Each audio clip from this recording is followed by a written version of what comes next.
Bonjour tout le monde, j'espère que vous allez bien. On se retrouve aujourd'hui pour parler d'un sujet qui peut paraître sensible, mais qui reste néanmoins mystérieux. Je veux parler de l'Arche d'Alliance.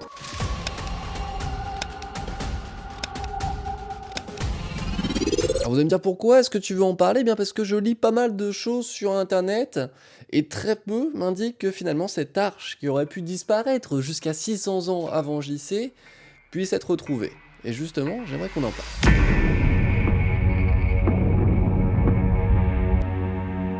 Je vous explique, avant même de rentrer du coup dans ce mythe, dans cette disparition et potentiellement cette retrouvaille, on va d'abord parler de sa constitution. C'est une arche du coup qui est entièrement faite en bois, une sorte de coffre qui fait 1 mètre de long sur 70 cm de hauteur. Et le tout bien entendu est orné d'or, ça reste quelque chose d'assez luxueux. Ce coffre est devenu très connu dans son image, notamment grâce au film Indiana Jones. Alors si vous ne l'avez pas vu, finalement ce coffre est surplombé de 2 chérubins. Alors, si vous êtes comme moi, et que vous ne savez pas ce que veut dire le mot chérubin comme moi avant de faire cette vidéo, on pourrait assimiler ça à des sortes d'anges avec de très grandes ailes. Il a également été conçu avec 4 anneaux, 2 de chaque côté, de manière à pouvoir y disposer des perches entièrement dorées également pour pouvoir le déplacer. Alors, le tout est certes très luxueux, mais aussi une très grande valeur religieuse. Alors je tiens à être assez honnête avec vous, cette vidéo a forcément parlé à un minima de religion, parce que c'est de là qu'on tire nos informations concernant cette arche. Néanmoins, cette vidéo ne se veut pas explicative de certaines religions, ni même partisane de certaines religions. Je ne veux pas en mettre une en avant plus qu'une autre, vous avez chacun vos avis sur les religions, il vous est personnel, et on n'a pas à les partager éventuellement sur YouTube, etc. Non, c'est pas le lieu. Là, on n'est pas là pour ça. Voilà, maintenant que je vous ai dit ça, je suis quand même un petit peu plus à l'aise, et on va pouvoir parler du reste. La question légitime qui va pouvoir apparaître normalement, c'est que je vous parle d'un coffre très luxueux. Ça veut donc dire que l'utilité première d'un coffre, c'est de renfermer quelque chose. Qu'est-ce que ce coffre peut bien renfermer pour mériter d'être aussi orné d'or, d'être autant luxueux finalement? Alors d'après les textes de la Bible, il contiendrait notamment les 10 commandements, les 2 fameuses tablettes données à Moïse sur le mont Sinaï. Mais d'après une tradition islamique, cela pourrait être autre chose. Cela pourrait être notamment une copie authentique de la Torah qui serait là pour du coup apporter la paix à nos ancêtres. Mais il n'y a pas seulement ce qu'elle renferme qui serait luxueux et qui serait intéressant pour nous découvrir, non. Il y aurait bien plus que ça, notamment des pouvoirs qu'on lui prête. Elle pourrait par exemple détruire des murs de pierre, ou alors apporter de la nourriture, voire même tuer toute personne en contact avec elle. Et en plus de ça, ça pourrait être un réceptacle pour parler directement à Dieu. Ne vous méprenez pas, je vous dis ici non pas une croyance personnelle, mais ce que l'on en lit. Je ne dis pas qu'il existe un Dieu ou qu'il n'en existe pas, là-dessus, chacun a son avis, ce n'est absolument pas le sujet. Je vous explique juste le mythe de cette arche et ce qui l'entoure. Et si je peux juste me permettre de revenir sur ces fameux pouvoirs, c'est de là que va se tirer toute une théorie qui s'appelle du coup la théorie des anciens astronautes. On va avoir tout un chapitre de cette fameuse théorie autour de l'Arche d'Alliance, qui pour eux pourrait être amené par une espèce de vie plus intelligente, notamment des extraterrestres, des aliens, qui nous auraient déposé une technologie ou autre venant d'ailleurs, que l'on aurait essayé de protéger pendant longtemps. Cette théorie, je vais pas vous l'expliquer ici plus en détail, j'en ai déjà fait une vidéo donc vous pouvez aller voir. Je vous donne dessus mon avis, ses fondements, etc. La vidéo ne parle pas forcément de l'Arche d'Alliance, mais en tout cas elle vous explique comment cette théorie des anciens astronautes a été construite et peut vous permettre de vous faire un avis. Ça, c'est important. À partir de ce moment présent, quel que soit ce qu'elle renferme, cette arche a une grande valeur du coup historique et archéologique. La retrouver pourrait notamment potentiellement permettre d'avancer sur notre histoire passée. Vous l'aurez compris, cette arche elle a disparu. Alors il faut quand même retracer son histoire. Cette arche a la bougeotte très clairement, elle viendrait d'Égypte et aurait fait plusieurs villes avant que les Philistins la mettent du coup dans un temple à Jérusalem sous ordre du roi Salomon. Elle est énormément convoitée et c'est l'une des raisons pour lesquelles on va autant la déplacer avant. Bon, vous me direz, ça n'a pas changé grand chose puisque visiblement, même si on essayait de la déplacer pour la préserver jusqu'à la mettre finalement dans un temple protégé, elle a quand même été volée. Oui, c'est vrai, en 597 avant JC, cette arche va être volée.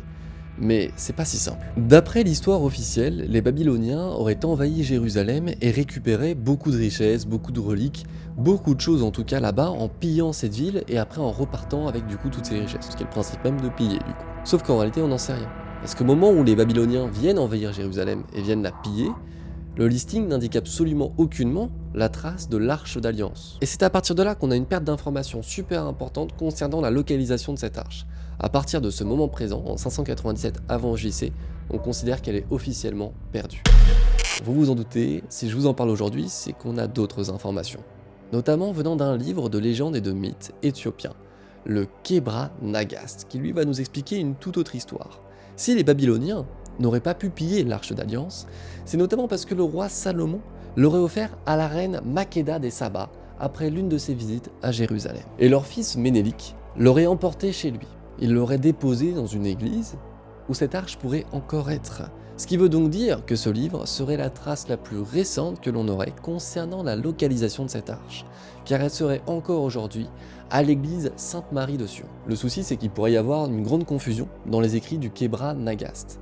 En réalité, ce qu'il est décrit, c'est que les églises éthiopiennes ressemblent fortement au modèle du temple de Jérusalem, c'est-à-dire avec une salle privative uniquement pour le prêtre ou les moines qui vont préserver ce lieu à chaque fois pour une seule personne, ayant en son sein un coffre, soit en bois, soit en pierre. Et pour plusieurs moines là-bas, ce qui se trouve dans cette église serait ni plus ni moins qu'une copie de l'Arche d'Alliance. Cette copie aurait été demandée par Ménélik lui-même. Il n'aurait donc pas emporté la véritable et authentique Arche d'Alliance, mais ni plus ni moins qu'une simple copie dans son pays et donc dans cette église.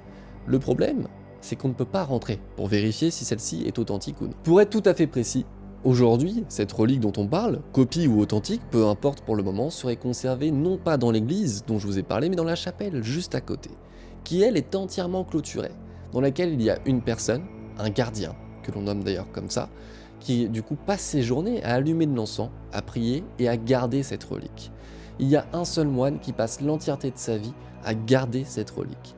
À sa mort, c'est à lui de diriger et du coup de nommer un successeur pour qu'il puisse reprendre le flambeau derrière. Il n'y a absolument aucune personne qui a le droit de rentrer dans cette chapelle, ni même dans la cour de cette chapelle.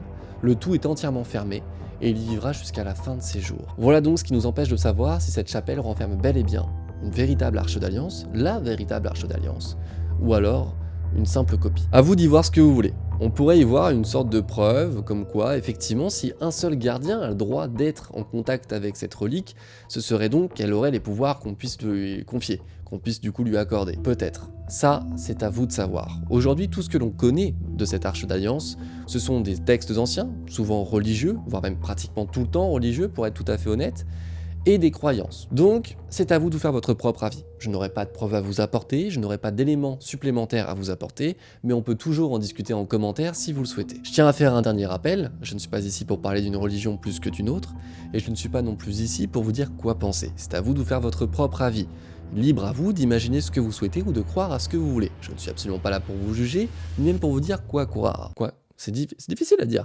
Quoi croire? Je suis simplement là pour vous apporter des faits que j'ai découverts et des éléments que j'ai pu découvrir au fil de mes recherches. Voilà, et bah écoutez, j'espère que cette vidéo vous aura plu. Si c'est le cas, n'hésitez surtout pas à me le dire. J'avoue, j'ai tenté. On est parti sur un sujet complètement différent d'habitude. On reste dans du mythe, on reste dans de la légende, mais je voulais quand même essayer de parler de ce sujet-là qui me passionne depuis des années à cause de la théorie des anciens astronautes. Bon, depuis...